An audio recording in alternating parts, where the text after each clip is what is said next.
그래가지고 전원책 변호사가 뭐라고 합니까? USSR이 아니고 1850년 무렵에 활동했던 분인데 무슨 놈의 USSR이 나오냐. 놀라운 게 김제동 씨의 반응입니다. 1850 몇 년이니까 이게 소련이 다 분할되기 전 아닙니까? 제대로 알고 이런 식으로 얘기해요. 반갑습니다. 송재준입니다.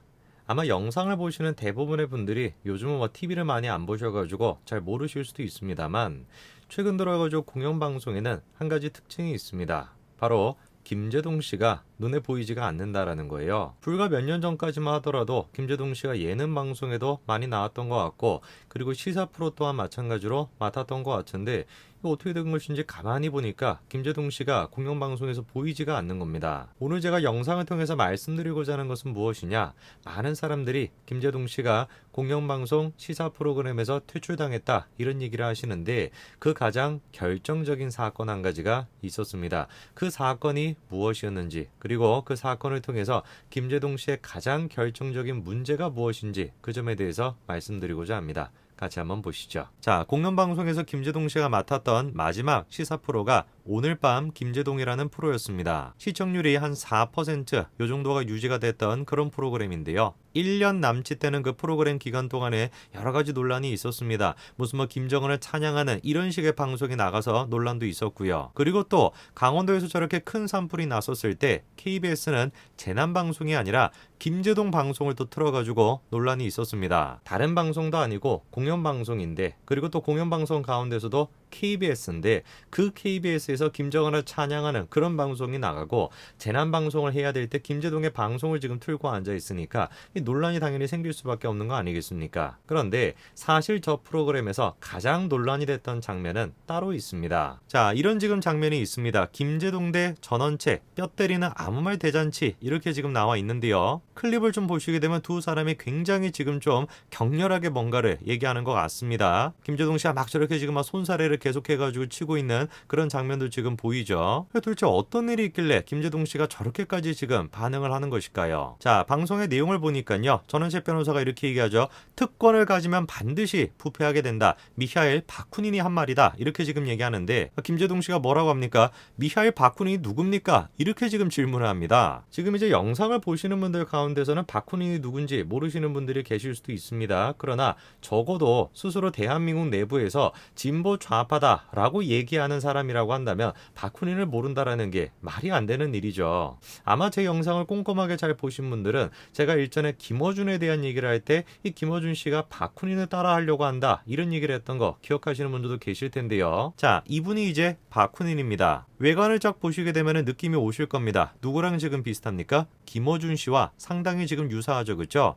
두 사람을 지금 이렇게 놓고 보면은 사실상 김어준이가 바쿠닌을 따라하고 있다 이렇게 봐도 무방할 정도입니다. 자, 그럼 바쿠닌이 누구냐? 왜 진보 좌파라고 하는 사람은 바쿠닌을 모른다라는 게 말이 안 되냐? 일단 바쿠닌은 마르크스, 엥겔스 요 사람들과 같은 시대를 살았던 그런 사람입니다. 그런데 이 바쿠닌이라고 하는 사람과 마르크스, 엥겔스의 사이가 엄청나게 좋지가 않았습니다. 그도 그럴 것이 마르크스와 엥겔스가 추구했던 건 공산혁명을 통한 노동자 계급 중심의 국가를 이제 만들고자 했던 것인데 바쿠닌은 무정부주의자였어요. 개인의 어떤 자유 이런 것들을 중시해서 국가의 어떤 시스템이나 체계 자체를 부정했던 사람, 그 사람이 바로 바쿠닌이거든요. 물론 이제 여러 가지 점에서 비슷한 점이 있었습니다. 바쿠닌 같은 경우는 마르크스의 자본론 그 책에 대해서는 또 긍정적으로 생각을 했기 때문에 그거를 또 러시아어로 번역을 하려고 했다가 네차예프로부터 엄청난 비판을 받기도 했었는데 그런 점에서는 비슷한 점이 있었어요. 그런데 가장 결정적인 차이점이 무엇이냐? 바쿠닌이 보기에 마르크스의 사상은 필연적으로 독재 체제로 이어질 수밖에 없다. 이게 바쿠닌이 생각했던 가장 중요한 포인트입니다. 실제로 마르크스가 주장하는 건 뭡니까? 다른 거는 안 되고요. 노동자 계급만 가능하다라는 것이에요. 생산 체제를 만들어낼 수 있고 가치를 만들어낼 수 있고 국가를 또 혁명적으로 이끌어 나갈 수 있는 건 유일하게 노동자 계급밖에 안 된다라는 겁니다. 농민도 안 되고 자본가는 더더욱 안 되고 노동자 계급만 가능하다라는 거예요. 근데 그거는 다른 말로 하면은 노동자 계급 중심의 독점인 겁니다. 그리고 또 다른 말로 하면은 노동자 계급 중심의 독재가 되는 것이죠. 그렇기 때문에 바쿠닌은 마르크스의 사상은 필연적으로 부패를 불러올 수밖에 없고 독재 체제로 이어질 수밖에 없다. 이렇게 이제 비판을 했던 겁니다. 그리고 실제로 어떻게 됐습니까? 바쿠닌이 예측을 했던 것처럼 그 마르크스 사상을 가지고 레닌주의가 만들어져 가지고 러시아 혁명을 통해 가지고 재정 체제가 무너지고 소비에트의 체제가 만들어졌던 거 아닙니까? 그리고 이제 그 레닌 다음에 이제 스탈린 같은 사람이 나타나면서 필연적으로 독재 체제로 이어졌던 것이죠. 물론 이제 영상을 보시는 분들 가운데서 진보 좌파에 관심이 없으신 분들은 잘 모르실 수도 있습니다만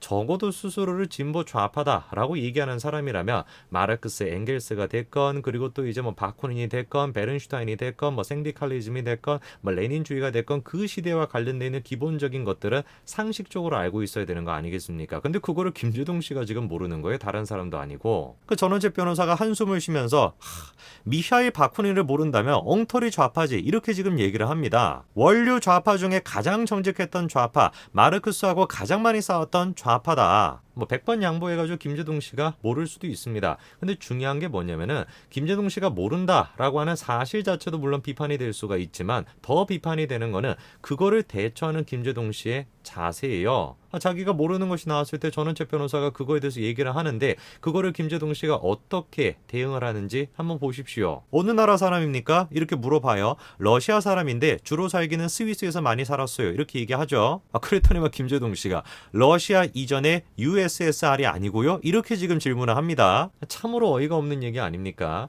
USSR이라는 게 다른 말로 하면은 구소련 체제를 뜻하는 겁니다. 20세기 초반에 있었던. 그러니까 이제 레닌이 러시아 혁명을 통해서 러시아 재정 체제를 무너뜨리고 소비에트 체제를 만들어낸 거. 그게 이제 USSR이에요. 그러면 이제 바쿠닌 같은 경우는 아까 전에 제가 말씀을 드린 것처럼 마르크스와 같은 시대를 살고 있었기 때문에 시대적으로 봤을 때 아예 그냥 말이 안 되는 소린 거죠. 그래가지고 전원책 변호사가 뭐라고 합니까? USSR이 아니고 1850년 무렵에 활동했던 분인데 무슨 놈의 USSR이 나오냐? 놀라운 게 김재동 씨의 반응입니다. 1850 몇 년이니까 이게 소련이 다 분할되기 전 아닙니까? 제대로 알고 이런 식으로 얘기해요. 전원책 변호사한테 김재동 씨가 제대로 좀 알고 얘기하세요. 그거를 지금 얘기하고 싶은 거 아닙니까? 누가 지금 제대로 알고 얘기를 해야 됩니까? 김재동 씨가 지금 제대로 알고 얘기를 하셔야죠. 무슨 뭐 소련이 지금 뭐 분할되기 전이다 뭐 이렇게 지금 얘기하시는데 소련이 만들어지기도 전이었습니다. 바쿠닌이 활동을 하던 시기는. 그래서 이제 전원책 변호사가 USSR이 언제 생겼냐? 1917년도에 생긴 거다. 답답해가지고 저런 지금 표정이 나오는 거예요. 근데 지금 김재동 씨의 반응을 보십시오. 전원책 씨의 말을 딱 끊으면서 알겠습니다. 알았어 막 짜증을 내죠. 그리고 갑자기 화제를 바꿉니다. 지금 그런 얘기하는 시간이 아니고 조국 수서 얘기해야 되는 시간 아닙니까? 이제 잘 이해가 되시죠? 그렇죠? 왜 제가 김재동 씨 같은 사람들을 갖다가 사이비 진보 좌파다라고 부르는지 이제 아시겠죠? 그렇죠? 김재동 씨의 모습을 보면은 진보 좌파가 추구하는 가치관이 하나도 보이지가 않습니다. 물론 이제 뭐 김재동 씨뿐만이 아니죠. 대한민국 내부에 있는 대부분의 진보 좌파들이 다 마찬가지 아닙니까? 일전에 제가 진중권 교수와 이제 그 대담을 할 때도 진 교수도 그런 얘기를 하더라고요. 대한민국에 있는 진보 좌파 중에 진보 좌파 공부를 한 사람이 없다는 거예요. 그냥 운동권, 그때 당시 이제 막 시위하고 그런 것만 신경을 썼던 것이지 사실상 이 사람들은 베른슈타인이 누군지도 그리고 이제 뭐 푸르동 뭐 그리고 또 뭐 지금 나오는 바쿠닌 뭐 이런 사람 알기나 하겠습니까? 모른다라는 거예요. 얘기가 나온 김에 제가 책 한 권을 좀 소개를 시켜드리면은요. 요런 책이 있습니다. 코뮤니스트라고 하는 책인데요. 보이시는지 모르겠습니다.